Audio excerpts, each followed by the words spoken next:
Ain't it foggy outside? All the planes have been grounded. Ain't the fire inside? Let's all go stand around it. Funny, I've been there, and you've been here. We ain't had no time to drink that beer. Ladies and gentlemen, welcome to the Sandman podcast. I am your host, Brian W. Tosh, joined as always by our resident hack checker, Oliver Fullington. Yep. Our producer and co-host, El Hilo del Hack, Tyler Fullington, and the man whose story's got stories, the hardcore icon. He's got 99 problems, but bananas ain't one. The Sandman Hack.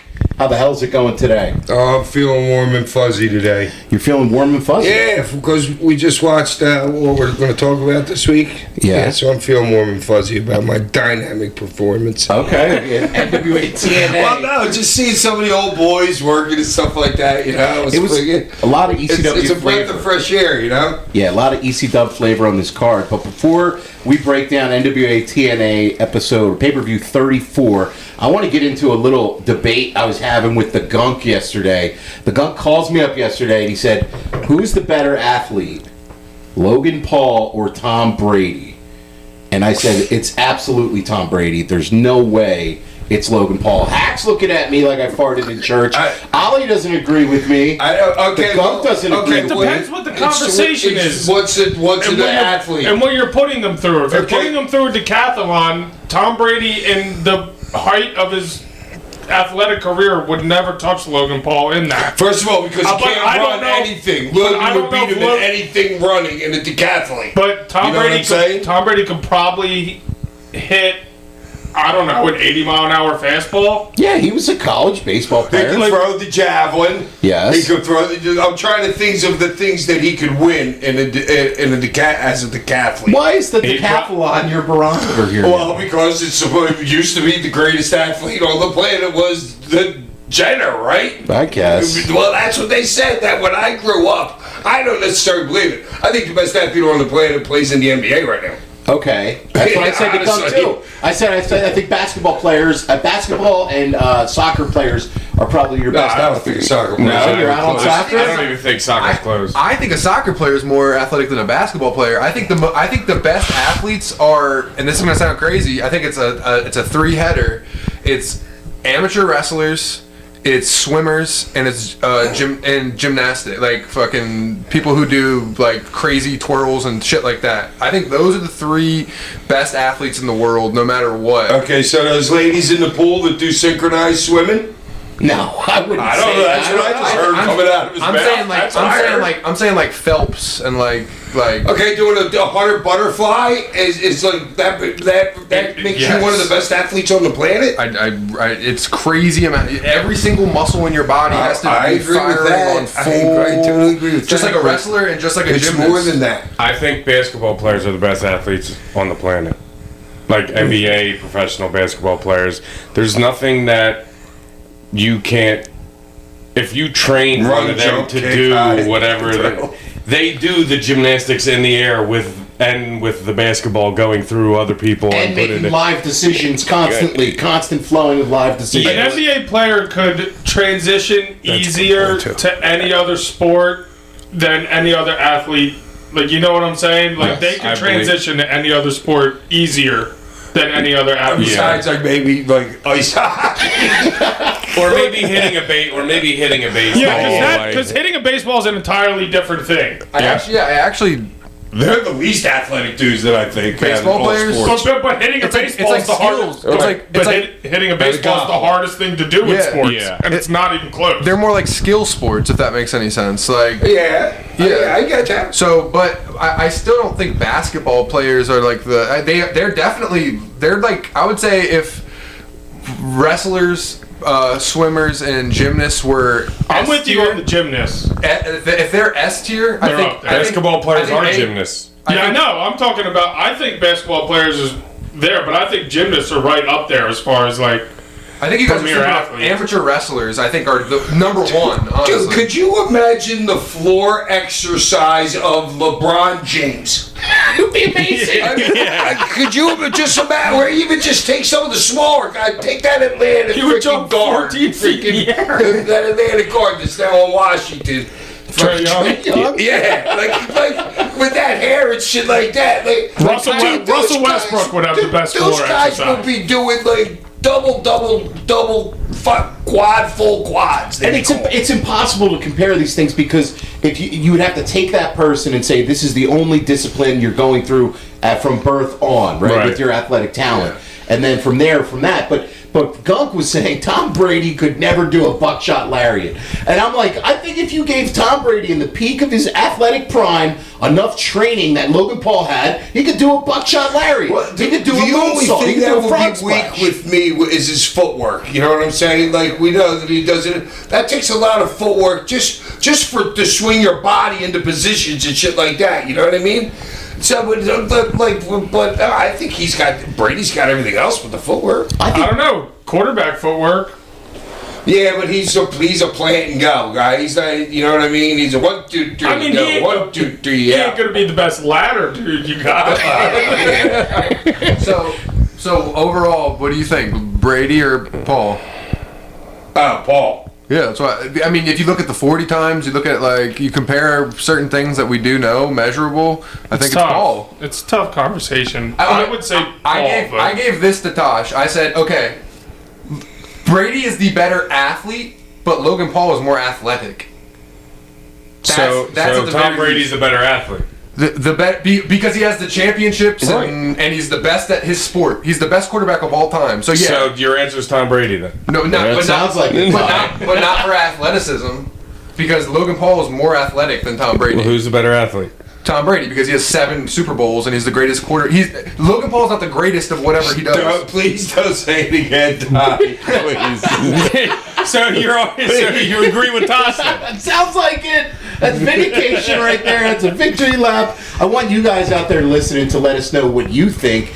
And it does seem like they're building up. They're going to be selling some Tom Brady merchandise at WrestleMania this year. It's in the Vegas Stadium.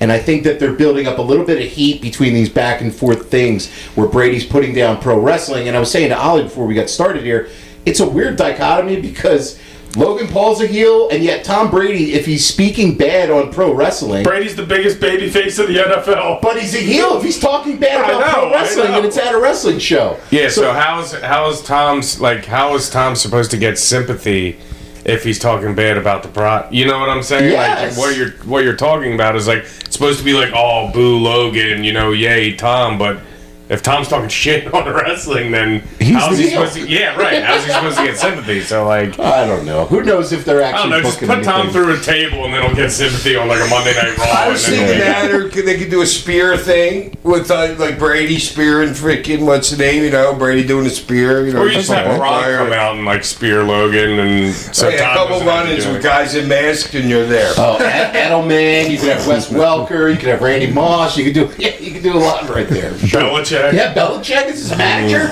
to go up against Heyman. There you go. We're booking here. Here's Yeah. the book. All right. This week on the show, Paul Belichick. What?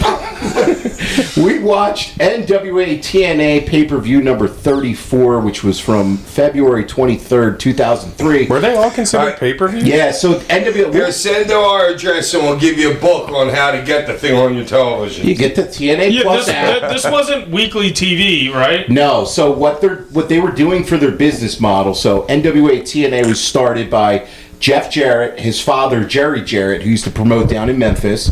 That's a hell of a name. And they decided, because in pro wrestling at this point, after 2001, ECW and WCW were out of business. So you had, theoretically, a lot of pay-per-view buying audience out there that was used to buying multiple wrestling pay-per-views every month. So their business model was based on weekly pay-per-views that were priced at $10. So each of these shows cost $10. You had to pay $10 to watch this show. Basically, I think they were getting like 500 buys. they weren't doing well at all. Business was I not heard strong. the numbers were like abysmal. The numbers Like were abysmal. bad. They had like there was a guy that was giving them. This false was back numbers. in the day. That You would have been better off doing that maybe like 2 times a month and running like house shows that just weren't on television. Yeah, you would have been better doing that, or they couldn't get TV at this point, right? So that's why they did this, but it was obviously not, profitable. And then obviously they just survived over the years. Like TNA is still with us now. Well, in that's because 2026. the Carter family was just dumping money into it. Correct. You had the Carter family, which was Dixie Carter. Her father owned a Love company. You love Dixie? You got along great with her? Dixie was always great. Always great to me too. So Dixie Carter's father had a company called Panda Energy. So they were an energy company based, I want to say, down south somewhere. Yeah. That's Gunk playing with that's his like action Texas. figures. Yeah, down in I want to Texas. say it was Texas. Yes, I think you're right, Hack. I mean, And- bringing money down there because it was this thing. It's like up here you had like Pico or something. It was like it was regulated or something like that. But there wasn't regulations and shit. And that's you can make a lot of money as an energy company here. So TNA, they were not yet owned by Panda Energy at this point, but they were barely surviving, less than a year in with their weekly pay-per-view model. So You got live resin? Is it? there we go. He's more concerned about this pen over here that Gunk has. than No, anything I else. was asking. I was thinking about the Panda. You said Panda didn't own them yet, and Yeah. wait a minute. So did Panda buy it from the Jarretts? But I thought the Jarretts were Panda at like kind of somewhere. Nah, they bought it from the Jarretts. They bought the majority stake from them at, I want to say, like in 2004, 2005. But they basically saved the company. The company was going to go under at that point. Before we get to this show, though, I do have some pop culture and news to go through here. All right, here we go. So What was this I is- kicking it to? This is Billboard charts for the week ending in February 22nd, 2003. Was it Wham? No, Wham. Go. This is 2003, not 1983. Yeah. Hack, I had to go a little deeper than the top 10 here because your jam, fuck this dude, but R. Kelly's Ignition was at number 12. Give me a toot. There you go. The other You song, can beat me. you had Landslide by the Chicks. I had to go buy Gunk. I had to go buy that. I was in the car with you and Pumpkin Ty. Mm-hmm. We were in one of the Sandman vans. We were right by Lawrence Park, and there was a coconut store or something there. That was one, yeah, or The Wall. Yeah. Yeah, one of them was there, and I heard that song. We had to drive right to the store and get that. Also, Picture by Kid Rock and Sheryl Crow. That's a great song. Landslide, The Chicks. Gossip Folks, Missy Elliott and Ludacris. Ooh, that was a jam. Miss You by Aaliyah. Beautiful, Christina Aguilera. I'm With You by Avril Lavigne. You a big Avril Lavigne guy, Hack? I don't know who he is. Oh, okay. There you go. It's a she. What about Cry Me a River, Justin Timberlake? That's a good jam right there. Yeah, You know, it is. you know that one? Okay. Bump Bump Bump by B2K and another fuck this guy, Sean Combs. Mesmerized, Ja Rule and Ashanti.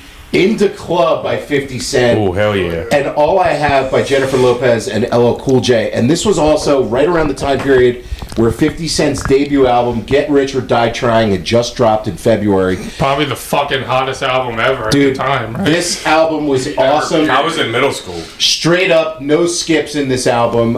It's an all-time great album. You know 50 Cent, Hack? You Yeah, I familiar? know all of them. Okay. In other major news, Hack, do you recall the Station nightclub fire? It was in the evening of February 20th, 2003. A fire occurred at the Station. It was a nightclub venue in West Warwick, Rhode Island. It killed 100 people. Oh, that one. It killed Yeah. 100 people, I thought it injuring, was like 120 or something. injuring 230. It was a concert for a rock band One called, exit. called Great White. Yeah, that's right. There was an issue with a pyrotechnic display, and the ceilings and the building caught fire because of the pyrotechnics in there. And within 6 minutes, the entire building was engulfed in flames.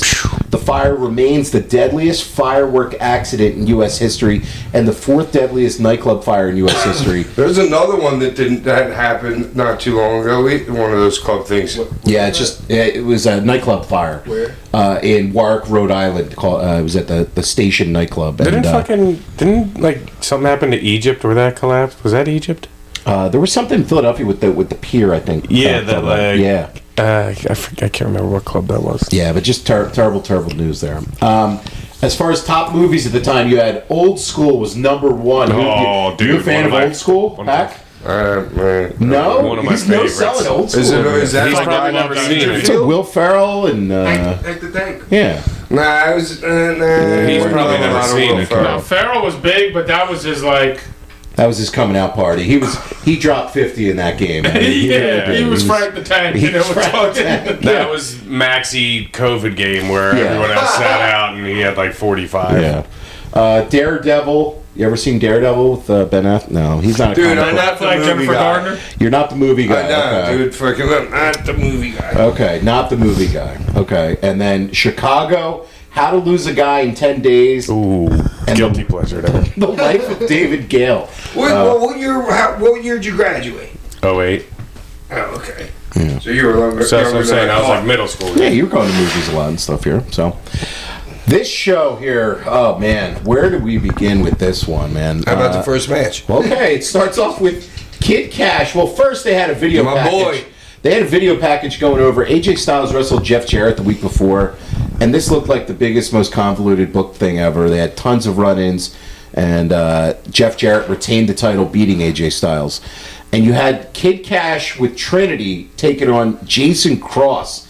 And I had no idea who Jason Cross was. yeah, he was Me either. I pretty didn't good. either. He was pretty good. I mean, No, the kid. Well, I mean, he could do the moves. Yeah. But there was nothing else to it. Not a facial. Not nothing. More like, hey, I'm out here trying to remember this shit, not fuck up. right, and it That's was probably why I don't remember. it was just kind of there. It was, solid opener, I guess. I mean, they did a couple. No, of the kid freaking walked him through a good fucking match. Yeah, the kid was the kid's finish. The finish was tight. The finish Yeah, was real tight. so like. I mean, if you want to talk about Hack, you say it a lot. Where like the finish is pretty much everything. Well, Yeah, it was real tight. the kid's finish here, where the Cross goes for this Whatever that was. like shooting star leg drop kind of thing. Wait, the thing where he power popped himself off the top rope? I mean, Please, shooting that star the leg one drop guy? seems pretty legit. I mean, like it's- if you could do it. If you could do it, Yeah, and it was he- kind of like a shoot. Yeah, and then landed on his ass. No, well, you need a big guy to run base for you if you really want to get that spot over. yeah, you're talking Because about the a way your different- body weight's going. yeah, it's a tough You need a one. big guy with a small guy on top. Come So down. Cash just rolled away from that, and Cash hit a beautiful top rope Rana. His top rope Rana was so crisp, and that tornado DDT that he hit right there for the finish, Yeah, man. Yeah, both super tight. bang, knocked him down. And I thought that they did some really nice stuff. How long did this go, Ollie? 6 minutes and 30 seconds. Yeah, They got a lot in that 6 minutes. They Yeah. did. Yeah, but it just goes to show you can do and get a lot in fucking 6 minutes. Yeah, I mean they really Don't did. have to go 15 for no reason. No, I mean it's perfectly fine card opener, and I thought, oh, okay, this is a nice little start to the show here, and I don't know, I'll give this 2.25 stars. I'll give it like 2.5, 2 3/4. That's Okay. pretty solid. Yeah, Hack. Cash gets a 4 just because he carried this kid through it. He really did. I mean, honestly, Ty. Yeah, it was like a 2. Yeah. Yeah, the kid was a wet blanket. Up next, they had Goldilocks backstage. Any memories of Goldilocks, Hack? That was What a like, horrible name. if you would have put that girl in a promo, I said I have no clue, never met her in my life. No, we were watching. Hack was like, I have no idea who this chick is. So None. Russo apparently met with Jeff Jarrett at his house. He went to Jeff Jarrett's house. That's the story that they're telling throughout this show. And Vince Russo goes to the ring, and he's rocking the natural Dustin Rhodes' jacket, and he's telling a story about family. And he goes to Jeff Jarrett's house, and I was impressed that he got it, that it was a gift, and then we find out later that it wasn't. yeah. Well, yeah, I got So, and he said that Russo's, and they said Jarrett's kids call him Uncle Vince. And then this is the most convoluted, stupid fucking thing ever. They have a stable, Hack, and they have this stable, and it's called Sports Entertainment Extreme Sex. That's what the stable is called. And the guys are wearing sex t-shirts. This is one of the dumbest fucking stable names ever. I like sex. Yeah, you pro sex, Hack? I mean, did you try to join sex and get denied? a couple times in my life. Okay. A couple times. And the show really is based on just this Jarrett feud with Russo is like pretty much the through line for this episode. And Styles is down, and he said he's down with sex. That's an actual line.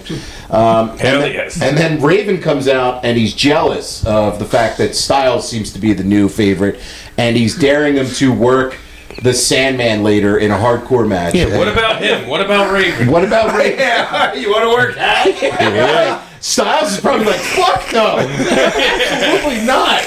I saw him hanging out with the red guy backstage. Snorting fucking shit off the toilets in the fucking locker room. And Dude, the locker rooms were... Alright, that front porch... 3 times that porch was the locker room. Jesus Christ. It was tiny. With Man. one stall, dude. Which Raven walked out of later in the room. Yeah. So that So small. Vince Russo actually says this line. He said, "You guys want to prove yourself to me and sex," and he said this with a straight face. I didn't even pick it up. He said, "You want to prove yourself to me and sex," and he said this with a straight face. And this segment ends with America's Most Wanted hack, your boy Hangman James Storm, and they cut Russo off there. Couple horrible promos, though. Jesus Christ, this segment went on forever and it sucked. I thought it was horrible. And then backstage, Goldilocks was there. Dude, did you see when they stormed the, no pun intended, they stormed the ring, and then in comes the security, and then they forget that they're too early. They gotta let them do their double team move, so the security's just watching that guy get like Fucking hilarious. sling-jacked, like, oh my god, it was And then such they a even shit did nothing show. afterwards. It No. was the worst running security ever. It really was horrible. It was so bad. Yeah, it really was horrible. And then we had Goldilocks backstage with the team of Yes, Vader, and Dusty Rhodes, and which is just saying Vader and Dusty Rhodes in a sentence. That was great. It made you laugh. I was loving it. I was loving And when I he was like, said I that. would have told you I would never been in a locker room with Vader. Well, you were in a locker room with Vader in Nashville. Not that you would remember. Those guys weren't. He wasn't Jerson in the same locker Well, room. no, we're just saying in the building, in the same car. Yeah, that was a fucked up building. Yeah. Well, yeah. Then next up on the show, you had Simon Diamond, your boy Hack. How much you think he weighed here with Johnny Swinger? He was light. He was light here, About 79, Okay. okay. 81, About 80. right around there. And they've taken on the Disciples of the New Church. So this is Brian Lee and Slash, who was in PG-13 back in the day. What'd you call it, Hack? PG-13? No, what'd you call? What was it? What'd you call? Wolfie. That's Yeah. it. He goes, yeah, Wolfie. Wolfie's a good boy. Wolfie D. Wolfie D. was great. Jamie was great too. JC Ice. I love PG-13. They're one of my favorite tags. But this is weird match. I'm just looking at this match. I'm like, this is weird. And you had James Mitchell too. James Mitchell, great manager. I mean, that's your boy Hack, the red Perfect guy. timing. For you and the red guy, I know you said TNA days were pretty much just partying. All drugs. Just drugs all day. Just drugs all day with And the if you red. see Hack in this, you'll know why. Oh my god, I look like a street person. What? A street person. Dude, the red guy and you, just a couple of late nights, I guess, back then. Oh no, see, I was running hard with the oxys and with the coke then. Fucking God. so. Yeah, so I wasn't sleeping for 4 or 5 days at a time every week. Who got you into TNA? Was it Raven? Was it? I'm asking you. They Yeah, probably just wanted me. I know they wanted you, but Clearly. but you're the Sandman. But I don't know. They did. I don't Like, know. did Jeff Jarrett call you? yeah, I or want to know did who reached out Ray- to me. Yeah, it's probably Raven. I'm guessing it's Scotty. I'm gonna guess it was. I would think. I thought I was there before him. No, you were there after him. Alright. Yeah. This crowd was chanting evil here. They were big fans of devil worshippers, I guess. Because I put that match together, that match that he was talking about. No, I was there before him. I don't think you were. All right. We'll have to check. We're gonna have to hack check that one. Yeah, we're getting gunk on that. That's just playing with the dolls over He's there. literally Gunk is literally playing with action figures. Well, at distracting least they're all drinking beers. Got a good setup. him. Right, that's great. I like yeah. it. The boys having a couple beers. Yeah. This match was just nothing. I mean, what do you want to say about this one? It was What were we fucking talking about? brutal. We're talking about the tag match between Swinger and How about Simon. how about the chair spot they set up right in front of the ref? Oh my The God! distraction. so bad. You're distracting the ref in that corner, and you do the chair spot. the same size. inches to from wrestle. him. It was among the worst distraction spots you will ever see. I don't know how you can Dude, do it. between I this just- match and the next match, which is another tag match, which is a weird card construction, the ref distraction, like, it was just clusterfuck after clusterfuck after clusterfuck. This whole show is a clusterfuck. Slash hit the Hangman's refs were neck breaker for the win. Dude, I don't and- remember Brian Lee being that fucking skinny, man. I was like, dude. That was druggy Brian Lee. Druggy Brian Lee. Okay. I give this like a star. Ollie, what do you give this match? Or no, he didn't look drugged up there. Because when he was thicker when he was in ECW, Yes. so he must have got straight. And then what was his run doing with the Undertaker? When That was back in '95. that was that late. Yeah. This was after that. Yeah, this is 8 years yeah, after. so he that. must have been real sober here. Okay. What do you give this match, Ollie? And he didn't have his Like lifter. a star.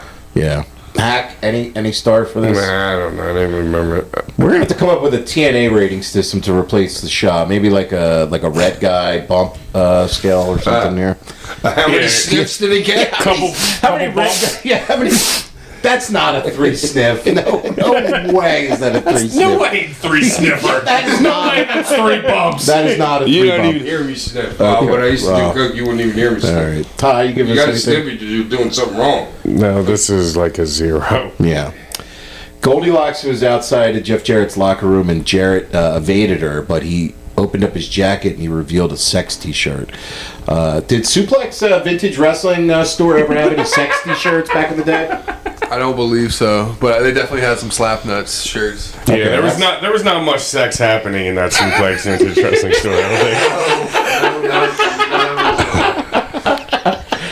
Yo, I gotta give a shout out though to Don West, man, on commentary. Hack, any Don West stories, man? The color he was so enthusiastic about pro wrestling, and he came from the Home Shopping Network. I like today. Today's a great announcer too. Great play-by-play guy. But I love Don West's like enthusiasm for wrestling. He's just screaming at random He's points. too enthusiastic. You think too enthusiastic? He's too dialed up. I mean, he was the crowd during this entire thing. I don't know if it just had to do with doing that. nothing. Yeah, the crowd the entire time. It was such a weird crowd. Like they weren't into it really, but like would chant randomly at times. So like, and I feel like the announcers were literally just trying to make it way more exciting than like it seemed. I don't know. I mean, today's a good announcer. But what was the other guy's name? Don West. Don West. Rest in peace, Don Yeah, West. He's dead? Yeah, he passed away a couple years ago, yeah. Then we had a backstage interview with Mike Today and Glenn Gilbretti and Mike Sanders, so it's Disco. And they were talking about the state of wrestling and developing characters. Hack was like, why are they sitting on top of each other? It was so They weird. were in a phone booth. I know. In an interview. Everything about it was weird. And then they're talking about the ratings that wrestling gets. And I'm like, how is this any kind of storyline for your pro wrestling show? Like, they were talking about how much more popular wrestling used to be. And I'm like, this is the weirdest angle. And then TNA's representing traditional wrestling, and they're representing sports entertainment. And it went on so long. Oh, is that what it was? Yeah, it was just- Ty just fast forward. It was Thank awful. God. I remember it though. Now that you said it. Up next on the show was the Hot Shots with Mike Sanders and Disco taking on America's Most Wanted. And Hack's boy. Hack's boy, Hangman, James Storm. I asked Ty his hat in when he came out there. I mean, America's Most Wanted, pretty good tag team, man. They were really, I thought they had a good act. They were over. They were over, and the Hot Shots, you could tell they were very green. Oh, I guess they weren't Beer Money yet then, were they? Now, Beer Money's a different team, but it's James Yeah. Storm involved in Beer Money, yes. All right, I don't feel so bad. At now. least you You got got that. it. We're on the right track here. There you go. Yes, The Hot Shots did some cool stuff. They had like stereo drop kicks, a moonsault, fisherman suplex. They had a little something. They had a little something, Yeah. like as double team. But I don't know. It was just kind of a little. There was something off about this match. I don't know. And I think it's because you had two managers for them. Like, talk about overbooking. Why do you have two managers? I don't know. I thought the girl out was in the front row. I said to Ty, check out the girl in the front row. Is that the match? No. Well, who was the girl? What match am I talking The Sonny about? Siaki match. Alright. Where Sonny Siaki was out there. So back in the ring, the managers were getting involved, and then Harris caught Stevens, but the ref was distracted, and then Disco went off the top with an elbow drop, and then he put Stevens on top, and then the ref turned around and counted, but it only got a 2 count, and then Disco. That was great. You like that? No, It was yes. just so convoluted, though. I don't know. Hack, No, it Hack wasn't just to liked me. it because he said it was old school. He's like, that's so old. It's like everybody thinks you're sucking a lot of people up with that 2.5 count. You know what I'm You saying? think that most people buy the finish? Yeah. They bite that for the finish. Yeah. Okay. And that's a typical Glenn fucking finish. Okay. And then he was holding up Storm, but he moved out of the way and he ate a clothesline, and then Storm hit him with the finish. This was not bad. How long did this go, Ollie? 8 minutes. 8 minutes. Yeah. This was like it was standard tag match. I'll get 2 stars for it. What do you give it, Ollie? I give it like a 1 3/4. Okay. Slightly under 2. I like it. Hack. James Storm's in it, dude. He gets a 4.9. Oh, Hangman. I can't believe he's still working at the high level he is, and he became AEW champion. That's pretty amazing. Ty? 1.5. 1.5. Okay. Goldilocks is backstage with Sonny Siaki, and he's just doing like a straight up Rock impression. I mean, like, seriously. It looks exactly like. I mean, he looks like the Rock, and he's got all these sex workers, these guys that are in the stable. Was that what that thing Workers. was? That's good. It's just so bad. And he's telling the Harris brothers, and they're ignoring him, and then Raven's taking a shit, and this segment sucked. And then you had Raven taking on Julio De Niro, and so Raven's working an X Division match because AJ's working a hardcore match, so they're making the other guy trying to have fish out of water. Oh, is that what that was? That's the whole I purpose. didn't get it. We watched the whole promo. Yeah, I mean, I got it. This wasn't much, man. I know, because I kept asking, well, where's Raven's opponent? It was Julio. Yeah, I know, but we didnn't know that then, did So they didn't announce who it was. They just said you're going to wrestle an X Division guy, and it's an unknown guy for the company. This is his first match. And there. Julio's bigger than all the X Division dudes. Right, he's pretty big. He's bigger than Raven. So he's Dude, like, I know. Dude, the X Division is what fucking the heavyweight championship division is now. Right, no limits. Literally. It's just, yeah. It's like, I don't know. It just got small. and me and Hack were talking. I think it's the most we've seen Scotty move and work. Like Scotty utterly and thoroughly impressed me. Yeah? I mean, I forgot he could actually work. well, he's bumping around. He does the Russian knee lift. He does a leg sweep. He's got him in a camel clutch. no, but he's bumping. He's moving. There's the flying head Kept the action scissors. going. Yeah, there was a super kick. There was a swinging neck breaker he took, like a moonsault in there. Like, Yeah, there was, dude. there was a lot packed in for, like, what was this, like a 5-minute match? Yeah, 6 minutes. I know everybody remembers him just sitting in the corner with a chick on his lap. You know what I'm saying? But hey, And he doing could horrible actually table work. works. He could, but he didn't do it because he didn't want to, need to, Or for the need to, character. yeah, right. I get that. Yes. If anybody could, it's you. That shit's not fun to me. Give me two. There was a pump handle into a Samoan drop, which was interesting, and then he went for a 3-point stance, and then Raven moved out of the way, and there was a ref bump, and then there was a super Of kick. course, there was a ref bump. It's a Raven match, right? And then the ref's out, Then the falls. and then De Niro went up, but then AJ Styles came out, and he pushed him off of the top there, Yeah, and then and Raven hit the even flow for the finish. This was just a TV match, like I give it a 9.5. you're going 9.5 for it. Raven was God in this match. Really? Yes, I was that utterly and thoroughly impressed. I'm going like 1.5. Ollie, I'll give it a 2. 2, Ty. Wow, you guys are tough. Yeah. Ty knows. Yeah, I'm gonna go with a 3. For your real dad? Yeah, you're Yeah, sucking up I to your got it. dad. One of my dads worked in this match, in this fucking card. Backstage after this, Goldilocks was there with Conan, and I guess the storyline they were doing is bringing in a bunch of luchadors to take on Jerry Lynn, and that set up Juventud Guerrera with Conan taking The on juice Jerry is Lynn. loose. The juice was loose. The crowd was chanting juice. They Yeah. were alive for the juice he won. They were juiced. They were juiced up for this, and I think probably next year match, this was the best match of the night. I mean, this might even be better year match. I mean, Well, there was like 5 big hiccups in the match. yeah, there was.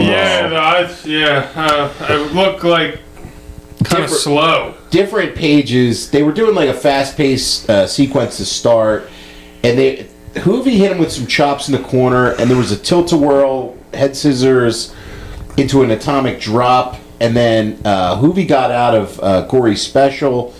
They did another tilt-a-whirl backbreaker, and then, I don't know, that Hoovy was like jaw-jacking with the crowd after he had a spin kick, and then They either got lost a couple times or miscommunication a couple times because Well, yeah, once didn't he throw him on the ball shot on the top rope for a ball Yeah, shot yeah. because they were fucked up in the air or something Yeah. like Yeah, it that. looked like Hoovy didn't want to take whatever the fuck Jerry was doing, so Jerry just like put him on the fucking top. I think we know Hoovy has pulled a couple things in his day or whatever, but yeah, I mean they had some good fucking spots and some good sequences. There I was mean, it's just those like, two. Of course you're going to see Right, that in Dude, the match. they had to have worked together at least once, twice before this, or they wouldn't have even attempted all that shit. I don't know, man. I'm You trying to don't go out there your first match and do that shit. You just don't. It just doesn't happen. Yeah, they might have worked maybe. Dude, that's 250 things. Yes. 250 things in a row. I know we were like 3 minutes in. Heck's like, dude, they're like 50 spots deep right now. I love the pinfall sequence at the end that they were doing, which I thought was really awesome.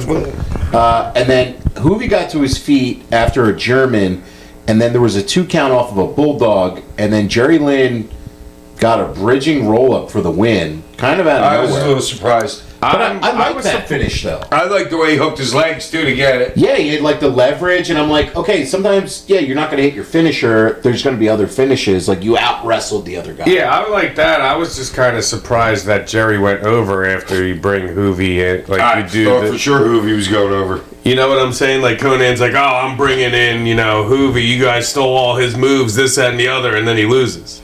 Like, Yeah. Well, I mean, That's probably why I thought Hoovy was winning. I don't disagree with you, Ty, but I'm trying to think of maybe why. It's like maybe Hoovy was a fly-in from further distance, and Jerry was more of a regular in the company at the time. sure, Something like that. Then where why it's like do that angle? to put over your guy that's your more consistent guy, or the guy that's less of a risk of not appearing next week. yeah. I don't know. I'm trying to think of reasons why. because- But Conan's pretty respectable, so like you're also kind of putting him in like a Well, he was the booker. He was the guy, the liaison for all the talent. For a lot and of he the knew Mexican it as talent. soon as they went to WCW too. He was still the liaison for him. You know what I Yes. mean? Yeah, but overall for a match, it was fun. I'm going to go 3 stars for it. Ollie? I'm like 2.5 probably. Without like the hiccups in the match, it probably could have got up to like a 3.5 or so. But it looked a little slow, like for me. Like, and I know they were trying to go fast, but everything just looked like off and slow a little. So like 2.5. Too many major hiccups. It gets a 1 out of me. 1 out of you, okay. Yeah, dude, there was 4 like major hiccups. Ty? Yeah, I'm with you. I'm like right around like a 2. Like if that match is in ECW, that's like a way better match. I feel like. Oh, yeah, well, if that was in an arena match, those two would have got 15 minutes. The crowd would have been fucking on their feet the entire time. Yeah, that's just like I was disappointed. Like I thought they still did some good things, but I was disappointed generally just because I feel like those two were a lot better than what they put out. Those two would have a better match somewhere else. Yeah. I feel the same way. Up next on the show, this is one guy who just retired and another one who's retiring in a month. AJ Styles taking on the Sandman. What a fucking fun match this was, and just a I gave strange. him a wrestling lesson. That poor fucking cage dancing girl, huh? Oh yeah, Hack comes out. All right, you just come out. Nobody had ever put that girl over, and I'm like, why? I'm like, let me go out there and do You something. go into her name was Lollipop, and you go into their cage and you're grinding on her. And she has no idea what the fuck's going on. Your unwanted advances toward the No, but me and her were cool. No, I'm fucking kidding with you. No, but it was funny. Like you showed up behind, and she was like, "Whoa!" She saw it. He'd never done it before. Yeah. Well, then she got smart with it. You saw her face change towards the end. Well, yeah, because you were like, "Yo, turn around!" Fucking boom. And I'm like, act like you like this, please. Made out with her, and she was like, "Ah." Grab your lollipop and suck it hard. Yeah, looking like a fucking hobo. You did. Your shirt's all hanging off of you. It was great. You were not peaked. I was a straight homeless person. You had the same tan as fucking Eric in True Blood.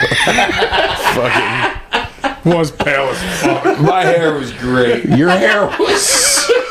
It was great, It was dude. something. And those glazed over eyes. I was so coked out of my mind. You pour a beer down a fan's throat. Oh, and Oxy's too here. So at you this tried to point. hand the dude, they were natty ices, by the way. I don't know Yeah, if I you saw caught that. Oh, I was gonna mention. He Yeah. tried to hand the one beer to the lady in the front row, and she was like, "Ugh." Yeah, I don't want that. And then you doused the one fan in beer like completely. Yeah. We loved it. You I gave a clinic. you got cut off by Styles with a somersault, which was, Perfect. Really good opening was spot. awesome. I love that. He threw you back in, and then you guys are doing some mat work, which was just you were doing first some. Looked like you were actually working like in a match. Well, what I liked about this match is it was a combination of you bringing Styles to your environment and Styles bringing you to his environment. And that's what I liked about it. But And watch, Hack selling the punches like drunken Elvis a little bit. In your fucking mountaineer climbing boots. Yeah, what the what fuck the were fuck? those? yeah, Your Was that fucking, to be the your one Rocky there? Mountain And fucking my hiking boots. white fucking socks. dude, AJ killed you with some kicks, man. The one kick, Yeah. dude. Oh, he fucking. When you were on the mat, he got to. Well, he knows. He knows, kid. Let's fucking. Dude, that was awesome. There was a garbage can that he threw in the ring. That was great. Hit you right on the head. Yeah, that was a hack shot. Oh, he did that, and I popped you in my head. I would have thought that he would have been like, "Yo, when you bring the can in, try and hit me with it." I would have thought that you might have smartened him up with that, like, yeah, but Yeah, maybe. You got the can, you threw it off his face, and then the that was a great Huge spot. pop. Yeah, the fucking jumping over the reverse of drop the toe fucking hold. drop Yeah. toe hold. Yeah. really, And the really nice toss. spot. Oh, yeah, to swing up, swing under. Yep. Yeah, I thought of that when I was in my sleep. There was a table laid across the ring apron and the guardrail, but he knocked you down with a baseball slide, and then he puts you on the table, and he's trying to splash you through it, but you roll out of the way. It's literally in the nick of time. It was great. Not quick. Great spot. Your Just missed. Your shirt is like barely hanging on at this point too. It's like a bed sheet, Like a toga. It's like a toga. literally. It really is. You, AJ, It was bothering me watching it. it was bothering me too. I know. Hack was like, "This match would have looked way better if I had a tighter shirt on." Yeah, it just looked a little better. Yeah, I know. You can't look good carrying a fucking blanket on you. No. I don't care how many holes you slip out. You're going for some Singapore cane shots, and AJ ducks those, and then you almost kill the fucking ref with one of them. That was fucking interesting. I think it looks a little closer than it was, like, actually, like, on TV, because I thought about it for a second. I'm like, oh, fuck, he almost hit the ref. And then I'm like, it might have been a little further away. Then he hits you with another good kick, and then he puts the chair in the corner, and he goes for a Styles Clash, and I love how you get out of this Styles Clash, man. And you just grab the cane, and you just pop him with it. Dude, I think I'm supposed to hit him like 3, 4, 5 times or whatever, as long as he can hold me, but he dropped me. But yeah, that was supposed to be a couple more whacks. Well, it was awesome. It was a great spot. Really, really liked that. And then you catapult him then into the chair, which was wedged in the corner. I don't know if I've ever seen Hack do that like roll up sequence like ever. Never. Me either. I'd pull that out of my ass. That was the only but good. Yeah, it was like a flip. It was like a flip over, like a sunset flip type. that thing, shit pick that you 'em up. learn like when you're first like in wrestling school. I you know. know what Just I mean? watching That's you like- do it was hilarious. Yeah, right. So then, AJ took the spot great, too. Like, like not putting his hands up or Fuck, anything, yeah. taking it right with his head. and he a great sell of it too. And then Raven came in and he hits him with the chair shot. and then AJ hits a top rope Styles Clash for the win. Hack's Could you going have, for the front could you for the have hack. taken this Styles Clash any worse? Well, You took it all on your knee. Well, AJ's It's having weird. That's a weird bump right there. Yeah. You know what I It mean? is like on your face. I'm never like, like, I don't want AJ's anything on my face. But AJ's having a tough time holding fucking Hack up. Because you're so big. Yeah, well, Hack's going for the fucking Hackensteiner off the top Yes. rope, and then Raven hits him with the chair, so Hack, falls down and like sells it, and then AJ's like, huh? Yeah. Like it's like I'm that's glad. Dude, I thought it was cool. I love the spot. yeah. I love that's the just finish. Like, yeah, it's just like it's tough. I mean, Hack's a pretty big dude. AJ's not that big of AJ's And- probably strong for his size, but Especially not at this point, too. He doesn't have and a lot you're of holding up size. a fucking dead weight hobo. A drunken deadweight hobo. Drunken dead weight hobo. But how long did this go, though? Was this 5 minutes? Codined up too. Let's see here. This was 8 minutes, 8.5. Okay, for an 8-minute Sandman AJ Styles match, I love this. It was so much fun. Yeah, 2 hours now. I'm gonna go 3 3/4 stars. Ollie. Wow, that sounds low to me. Wow, you think I went low? It's an 8-minute match. This guy over here is moving my scale. Yeah, I'll give it. That's a good score. Yeah, I'm at like 3 1/4, right around there, like almost 3.5. It was pretty good. Yeah. Had some really good spots in it. Maybe if Hack could move a little swifter, it could have looked a tiny bit better, but it was good. Hack. Fucking. Yeah, a little bit more time. Yeah, I don't know, 2.5. 2.5. Wow, you're tough on yourself, man. Yeah. Fucking could have been I better. think it was the best match on the show. Well, I don't know. We got this main event here to come, so. Ty. For an AJ Styles Sandman match. Dude, that's like a 4-star. Like, Yeah, kind of like the dichotomy when you think about it. People are like, what? I That's- love it. It's so random. that's about as good. Like, other than Hack being like in like his like prime, like physical prime in like 96, 97, whatever. Like, dude, you're not getting much more out of the, I don't think of those two at that time. Like, I there's not much more I probably was going to expect. I was entertained all the time, so. Yeah. No, it was super fun. You guys got to definitely check this one out. Really, really fun stuff. But you guys are like, dude, you I guys. can't wait till I see him I next would time. love to talk to AJ. I was just going to say to talk to him like about that fucking match. But like, dude, you guys had timing. Like, Yes. your timing is just like, that means so much And with Hack, everything. Like, You've told me this. Yeah, just get that the duck Just- jump thing there, little shit like that. You've told me this before, and I don't know if it was on air or not, but you said during one of your TNA shows, you gave Styles some advice on cutting a heel promo. What do you remember about that?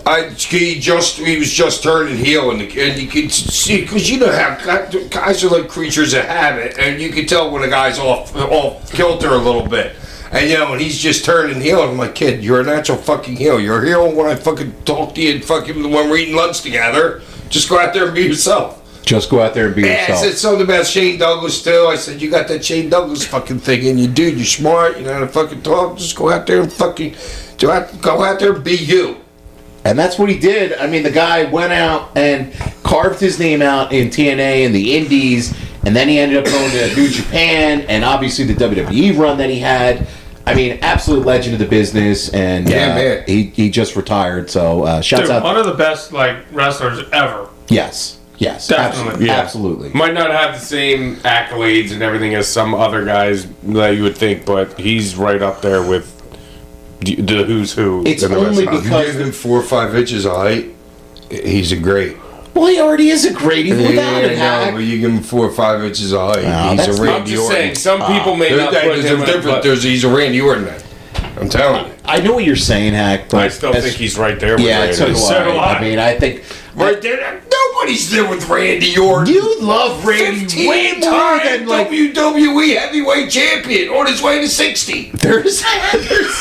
there's something about workers. WrestleMania 40. I'm fine with taking this segue over here right now. There's something about workers where they have this appreciation for Randy Orton that, like, I don't put him up there like you guys do as pro Oh, wrestlers. I mean, don't like, get me wrong, I love fucking no, but I'm Randy, saying, but, like, all the boys. I always Do they? Oh, they all do. Yes, it's like a common. It's just obvious to me. All right, I don't see it at the level that you do, where you're like, What? he's goat.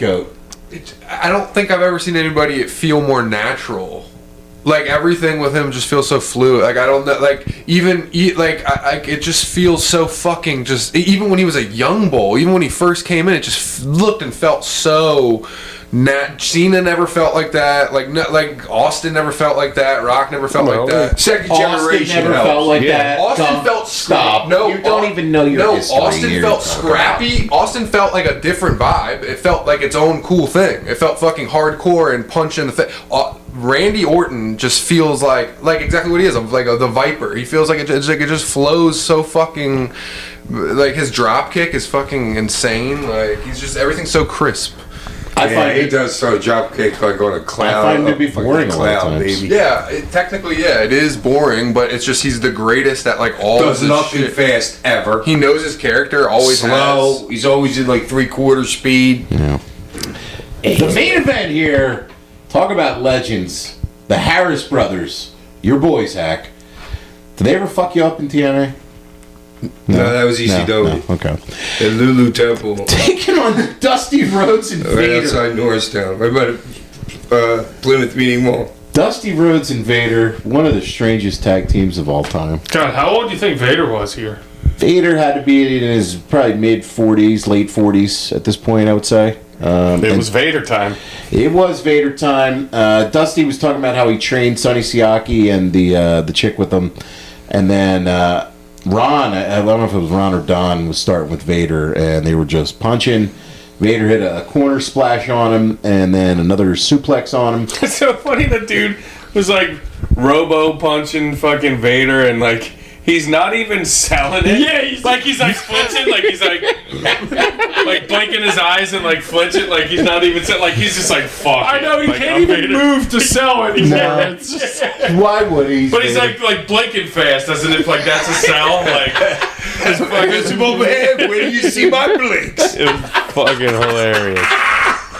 You're taking notes? They showed a shot of Ron Killings. He was in the bleachers, and he looked unhappy. And then Dusty got in the ring. God, he looked like he God, was 15, he didn't I he? know, he still looks like the same, but he looked young right there. Dude, did you hear the commentary where Mike Tenay mentions Cody Rhodes? Yeah. Talks about his he son. just won the He was the like 48 high school years state old wrestling or whatever the fuck championship. he was. He won the Georgia State High School Wrestling Championship back then, so that's fucking cool as shit. Cody got shouted out on this show. Dusty started bleeding, and the Harris brothers were going to town. That's funny. Dusty hit the floor, Hack goes in, Dusty's digging. It's like all he could do at this point. You know, a couple elbows, gig. And over his eye, like he always does, over his right eye. Yep. Dusty fought back, he hit his bionic elbow, and he made the hot tag to Vader. Wait, Dude, Vader was in the ring. taking a hot tag. I know. It was That's why I started hilarious. laughing. Dude, me and Hack started pissing ourselves. Vader gets in the ring and just holds his hand out. Dusty fucking tags him, and then he just goes on and does the hot tag. Like, Funny.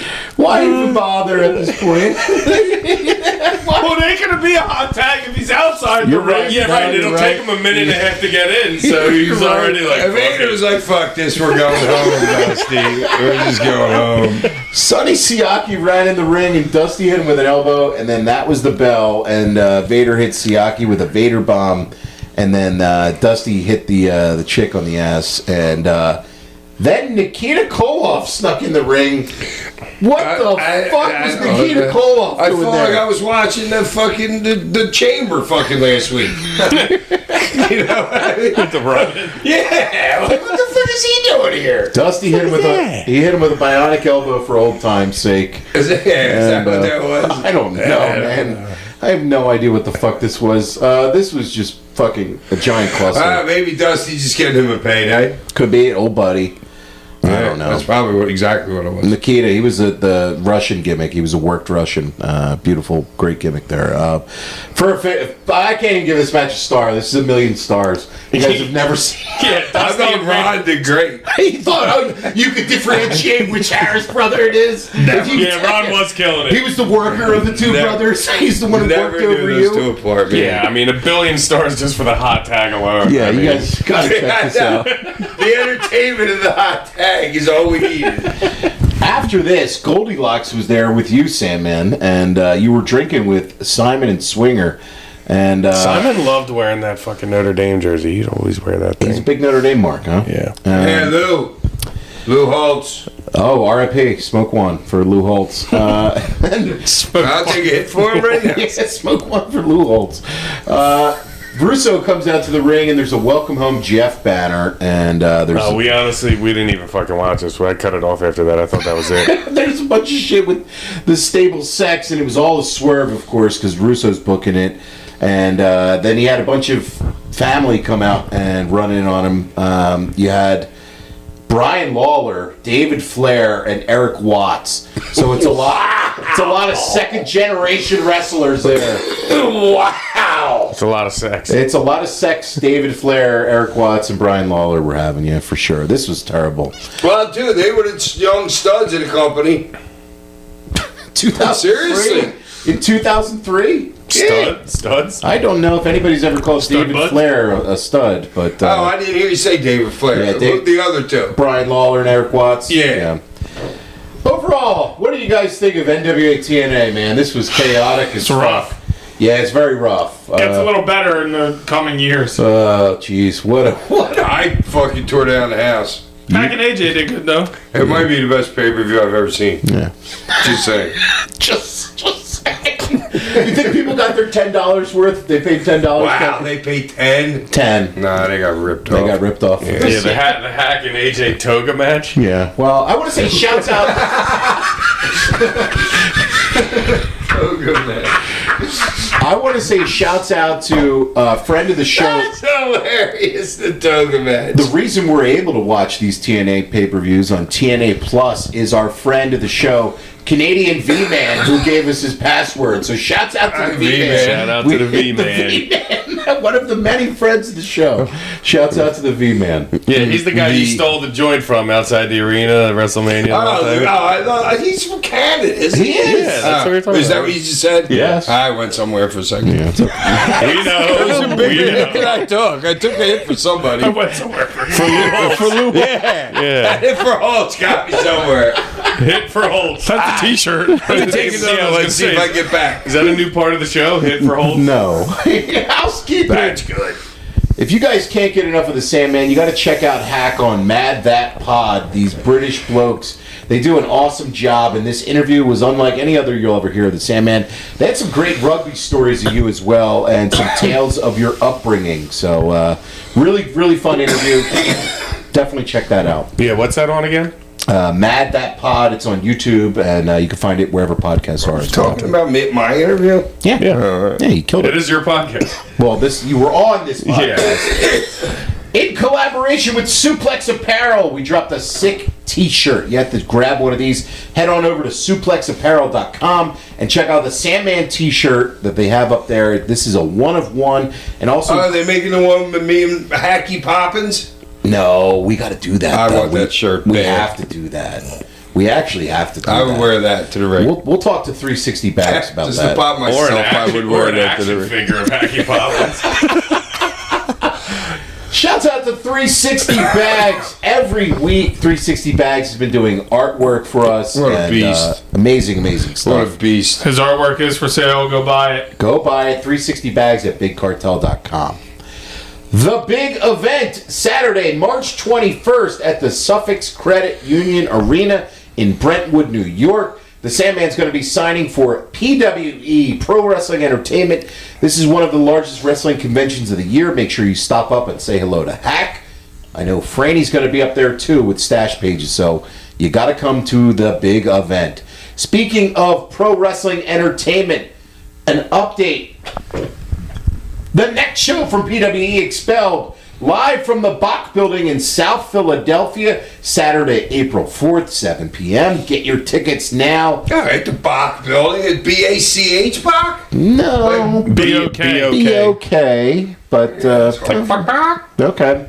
The Hardcore Icon's going to be there and got a lot in store for you, so stay tuned to our social media as we release the names on the card. Steve Macklin, Diana Perazzo, Alec Price, Jordan Oliver, Griffin McCoy, Journey Burke, Post Game, Ben the Bean, Vicious Vicky, and coming to school these kids, Matt Stryker. Oh, yeah. Hopefully put Hack in detention. Oh, yeah, him. And, I am still waiting for my report card, Gunk. Hack and I did agree that if I don't get one, he's going to hold up the promoters of the show. So I'm just letting that be known. I'm pulling him from the building. Don't think I won't pull a power play for this one, because I will. don't blame you. Yeah, I know. WrestleMania week, in addition to the last match, your appearances for WrestleCon. I'm super excited about the Sandman podcast. We'll be doing a live podcast from the Nerd Bar on Fremont Street in Las Vegas, Saturday, April 18th. A midnight beer chug with our team and a live podcast. Make sure you clear your calendars in Vegas for this Who one. penned the midnight beer chug? That's them. Oh, they penned it? They penned it. Did you like that idea? Like it's New Year's or something? Yeah. It'll be a great time. I cannot wait for this one, so make sure you stop out there if you're in Vegas. Friday, April 17th, from the Horseshoe in Las Vegas, Nevada, it's the Sandman's last match versus the Invisible Man at Joey Janela's 10th annual spring break. Get your tickets, what's left of them, at jjsbxlv.eventbrite.com. And if you aren't able to make it to Las Vegas, tune in live on Triller TV Plus. They started to release some of the matches on this card. Joey Janela taking on Brody Lee Jr. And how old's Brody Lee? He's 14. That's great, dude. He's I love that. 14, Hack. That's He's making awesome. his wrestling debut. That's going to be fucking fantastic card. It's going to be one of the largest indie events, if not the largest independent wrestling show of the year, and possibly all time. I know that they're trying to break their all-time attendance record for GCW, so we'll see about that. Oh, dude, all the shit they did last year was awesome. We had so Don't much they have fun. another match announced too? Oh, they do, with the Rascals taking on... The Rascals are taking on my boys, Busta and the Brain, Jordan Oliver and Alec Price, and Philly's finest, Marcus Mathers. That's going to be a fucking banger. All right, That's- Marcus Mathers. That'll be a proper match. That'll be a fucking banger right there. It'll be Cheers. Really, really good. Everybody got their shit in there. We got a cheers, a proper banger. Next week on the show, it's WrestleMania season. We got to do a classic WrestleMania. Ooh. WrestleMania 19, Safeco Field. Ooh. What did I do on that one? That's You Jericho and Shawn Michaels, It ain't is. it? It's one of the best manias ever, Hack. Cool, Wally. You were not on this card, thank God. I could have opened. Listener What year? question. What year was that? 2003. All right. Listener questions. Send them into sandmanpod@gmail.com. Please leave a name and a town. That's all that Hack ever asks for. Alec from Chambersburg, Pennsylvania writes in. Did Yeah, Hack- is there a Mothman or any other creatures out there near you? No, I'm telling you, dude, there's some shit out there freaking where he lives. There's some funky animal. I'm telling you, get back to us and tell me what crazy shit's out there near you. What was it? What place was it? Chambersburg, Pennsylvania? James, like with a J? James. James, C-H? James. C-H. Dude, anything out past from Penn State to Pittsburgh, dude, there's supposed to be this huge ass It's a eagle. bunch of cryptids. It's just No, dude, no, there's some crazy shit out there. Some gunks out But the there. Mothman hangs between. they're called cryptids. Those like creatures that don't exist necessarily. Okay. So says you. It's like the Loch Ness Monster. Bigfoot. Yeah. Well, Bigfoot. We The don't Chupacabra. get me started on Bigfoot, Ollie. We'll be here all night. Yeah, we're talking with his people. Did Hack prefer working in WCW, WWE, or TNA? WWE. Most money. Okay. And does he still run a construction company? No. No. Drummy from Bryan Street Tavern What's writes the tab in. looking like? Alright. Yo, yo, boys. Happy Thong Thursday. Forgot about that. All right. Hope you boys had a great time across the pond. Hope you hit up the tavern in Leicester. It's a pretty good spot. Having said that, do you boys convert to Euro before you go or when you get there? Sandy, I love you, bud, but the Invisible Man is going to whoop your ass. Okay. And yes, as soon as we got through security, we fucking exchanged money before we got on the plane. Okay. Eric. Is that something that you always... Yeah, I don't want to hit the ground. I don't want to have to worry about nothing. Boom. Because usually, like there's somebody waiting for you as soon as you get on the customs or bus or something, you know? Yeah. Eric from Los Angeles writes in, what's the best lesson a wrestling promotion can take from ECW's existence to create a product that fans love and are loyal to? What was the question? What's the best lesson a wrestling promotion can take from ECW's existence to create a product that fans love and are loyal to? I don't know. Clone Paul Heyman. You know what I think it is? You know what I think it The is? best advice I can give you, dude. Well, okay. I think it's creating a team environment, right? Because I saw on Twitter this past week, I shared it in our group chat, it was Austin doing one of his great ECW promos, and immediately after it ends, is you mark out for how good his promo was, and you're like genuinely excited that he just hit this promo out of the park. And I'm like, because you're all for Dude, one, he one can for cut a all. fucking promo, dude. I know, but you guys had like this team environment together, like where it's like I feel like a lot of other wrestling companies are just, you know. It was all of them.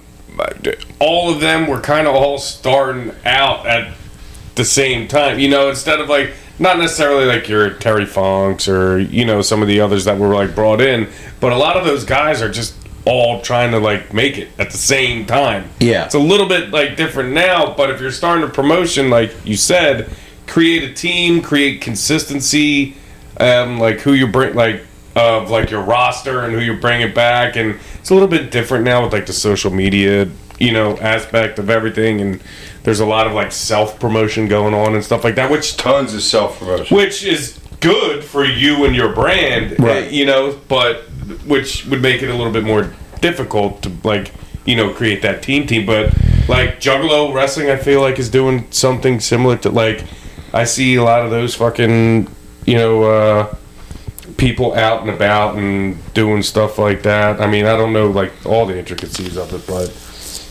Yeah, I say make a team, and you guys really had a team. Absolutely. Bob from Broomall writes in, what's up, Hack and the Gooners? What's good, boys? Saw footage of Didn't he say the Goonies? the Gooners. So you don't know what it is. Is a right? gooner a past tense of a goonie? No, not really, but anymore. we'll tell you off air. Oh, seriously? Saw All footage. right. All right. What's his name? Oh, Gunk's over there waxing his carrots. So what? A Gooner. A gooner's somebody that spanks. Yeah. So we're all gooners here. I've been known to do it from time to time. Okay, All right, sure. so I called him a regular guy. Yeah, it's no insult. You regular guy. I saw footage of Hack in England. He looks the best and most coherent I've seen him in years. Guess You sure about that? Especially after Try to stay in there a week with Hold him on. and tell me different. Hold on, here we go. I'm guessing it wasn't the easiest to score some drugs overseas. Hey, bring with you. He definitely looks like he slimmed down and got down to about a B cup.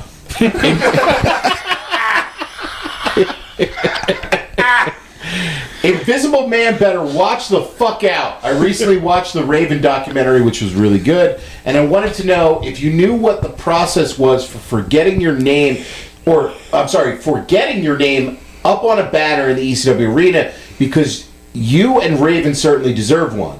And does it eat you that Taz has one? I think you have a banner. It's Yeah, called you know. Alhambra. Yeah, Alhambra Arena. Yes, That's what it was. So Hack does have a banner at Yeah, he the does. at the new. It mentioned as new Alhambra Arena, which was known as. It's still in the arena, though. It Last is time still- we were there. It is still there. So Hack does have a banner, Bob. And if they run out of space of wrestlers, believe me, I will be the last wrestler left up there. All those I'm just dudes. waiting for my call.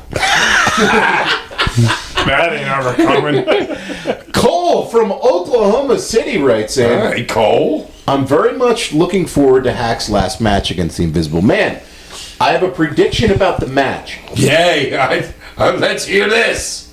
Hack is going to beat the Invisi bitch so severely, it'll be his last match as well. Sandman will send him running out of the venue with his invisible tail between his legs, and he'll never be seen again.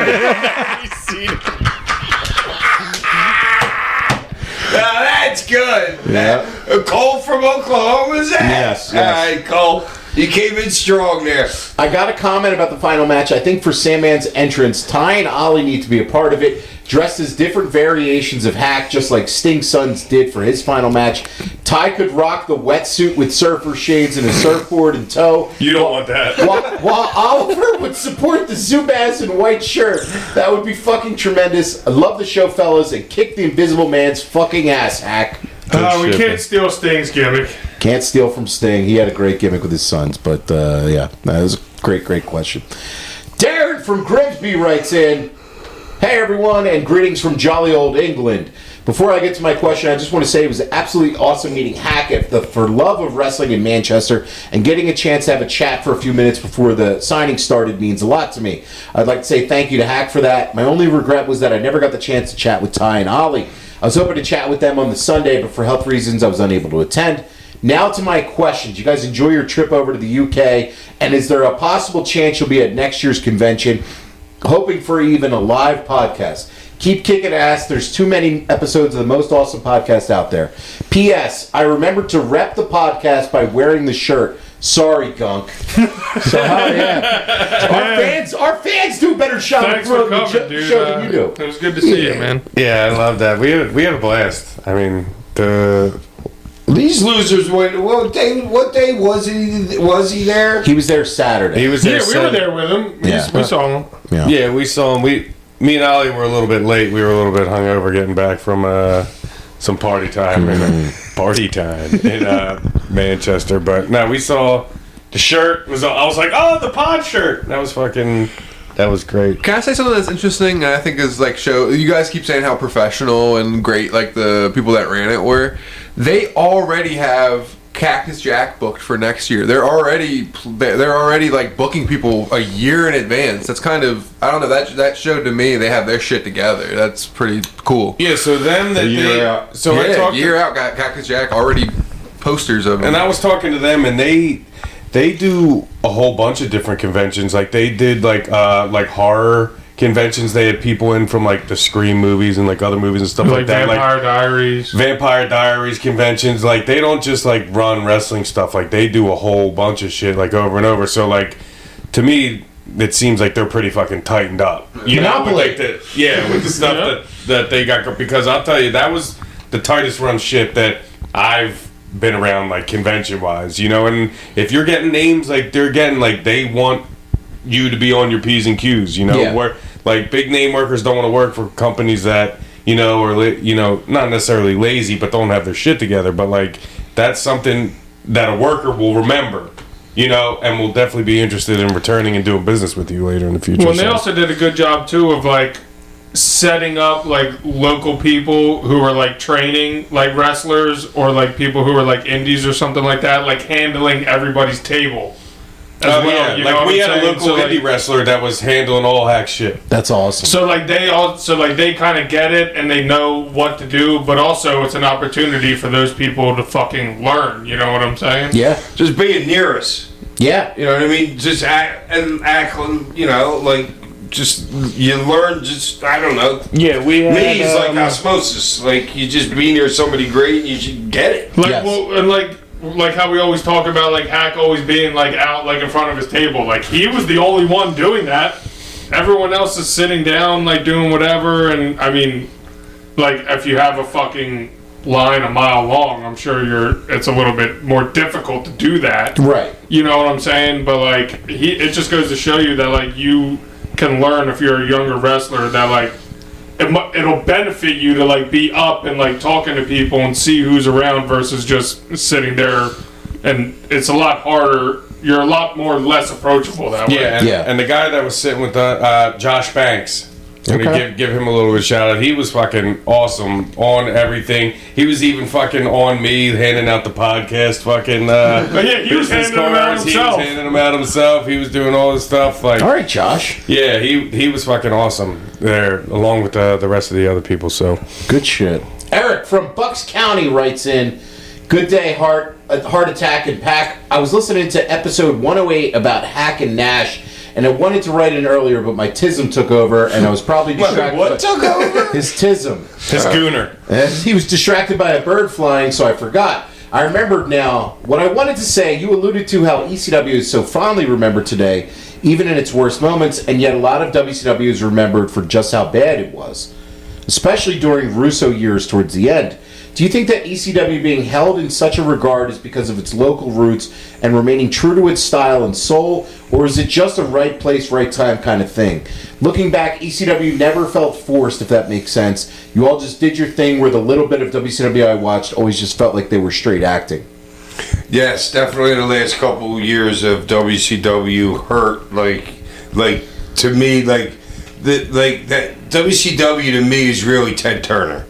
You know what I mean? It's Atlanta. That's just what it was. So, and that product to me tarnished fucking any of his legacy and what he did for the business.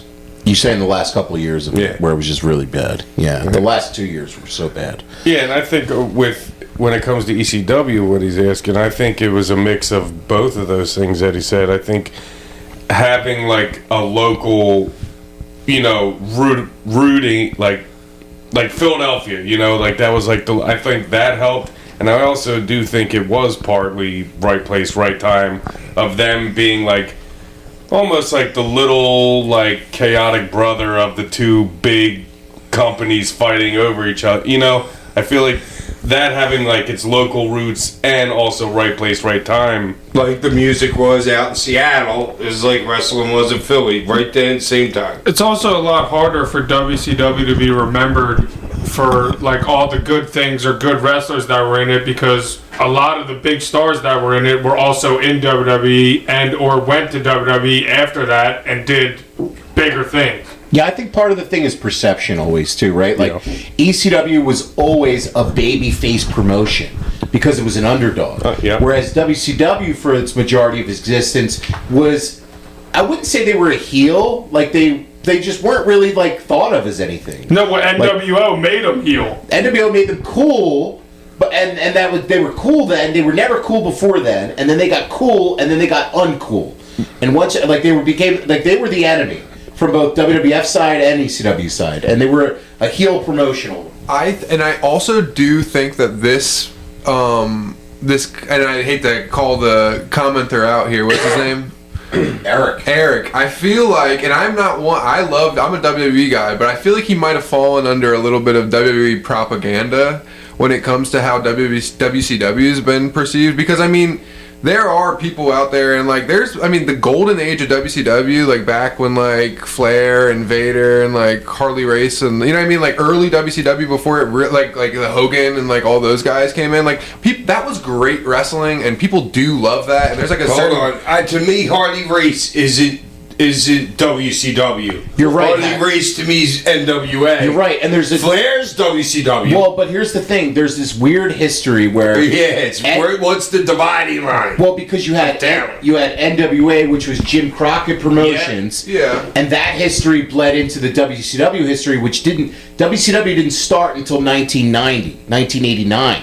So you have this weird history, and that's when Turner purchased Crockett and made it World Championship Wrestling. So it's got this weird mix-mash history, and the belt does go back to the Harley Race, the Flair, all those, the Briscoe, like all that stuff. It goes back to that time period. But WCW's history is like 90 forward. And also WWE did a hell of a job just to bury them as soon as they went under. And then also don't forget they tried to do the same thing to ECW, but like Tosh said, ECW was always the underdog. I mean, don't forget the rise and fall of ECW. That was to bury the company and like, oh, look how they could have been it, and look how they fucked up. Well, guess what? That caused Vince to have to buy ECW and then have to run 2 ECW pay-per-views because it got so hot that it was the most sold DVD DVD in all of WWE history. So he kind of buried himself. That's how much of an underdog, like, champion ECW was. And how over I am. They had What you say? It's the most. That's the most what ever. At the time, that was the most sold more than any of their WrestleMania DVDs. That was their most sold DVD at the time. And so that's why they did the one night stands. But to correct you, Gunk, they had already purchased the assets in bankruptcy court. They didn't purchase ECW. But just like they did WCW, they just wanted to control it in the narrative of it. Well, they purchased WCW straight up. They purchased the assets of ECW. They owned ECW already. Because they were cheaper. Yes. They owned ECW already at that point. That DVD didn't come out until 2005. But regardless, they tried to bury him as much as they could in their legacy, and then they kind of put him over in doing so. Kyle from, and this is what he put, I don't agree with it, from the most magical place on earth, Long Island, New York. That's it. The big event. Say London or something. Yeah, I don't agree with this, Kyle. I'm already healing on him.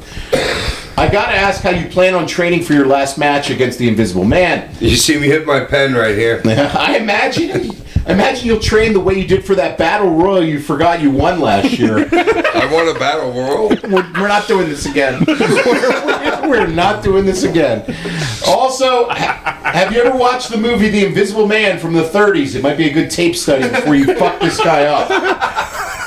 Dude, I'm actually familiar with that movie. You gotta go watch some tape, man. Liam from Wales in the UK, from a little town called Wales? Cwmbroom. Can't wait to hear Tosh. Kaboom for us. Can't wait to hear. Kaboom Wales. He said, "I can't wait to hear Tosh butcher the name." Right on cue. Let us know how I did. I don't know. Put your accent marks in there. Yo, Hack and the gang, I hope you had a blast in Manchester at For the Love of Wrestling. I was absolutely gutted I couldn't make it. I was on a family trip in London the same weekend that I couldn't get out of. I only wanted to ask, thanks for telling us all that information. No, we went to London. I know, it's funny that we ended up going to London the week after. I only wanted to ask, Day after. do you have any plans on coming back over again? I need to meet the hardcore icon.